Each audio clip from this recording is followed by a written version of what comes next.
I'm Star, and this is the Horror Cats Super Show. So if you saw my Thanksgiving horror movie spoiler-free review, I mentioned that there was a couple of thoughts that I had, and I wanted to do a rant on a separate video. So as to not spoil the ending, I'm going to do this here. So fair warning, there's going to be a spoiler in here for Scream 6. So if you haven't seen it, you might want to save this and come back later.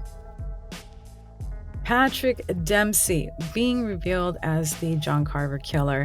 I felt like it was referencing a little bit too close to the ending of Scream 6, where Dermot Mulroney's character, also a cop, is one of the 3 ghost face killers.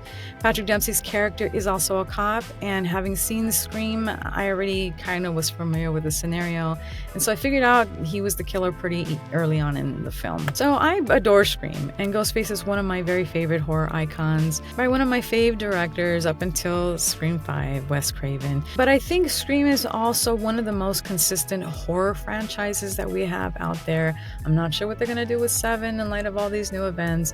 Hopefully they can wrap it up all nice and neat and still stay within the theme of the Scream universe. I just feel like I don't want every single horror film coming out that has a young ensemble cast or is self-aware to feel like they have to reference Scream in some kind of way, shape, or form.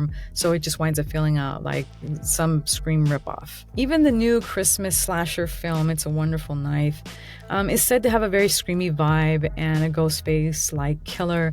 And I guess I just am looking a little bit more for originality in my horror movies.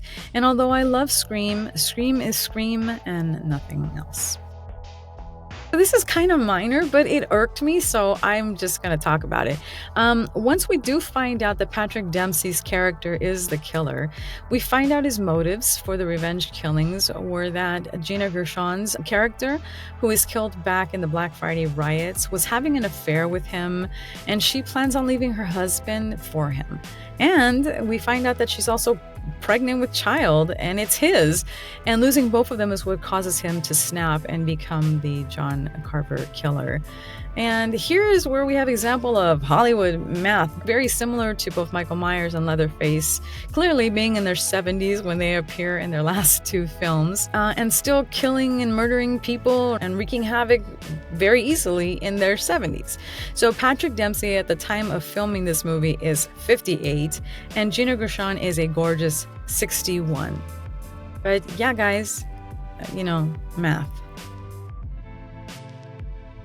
And lastly, if you saw the original 2007 mock trailer of Thanksgiving, there is an infamous cheerleading scene that is pretty gruesome and graphic.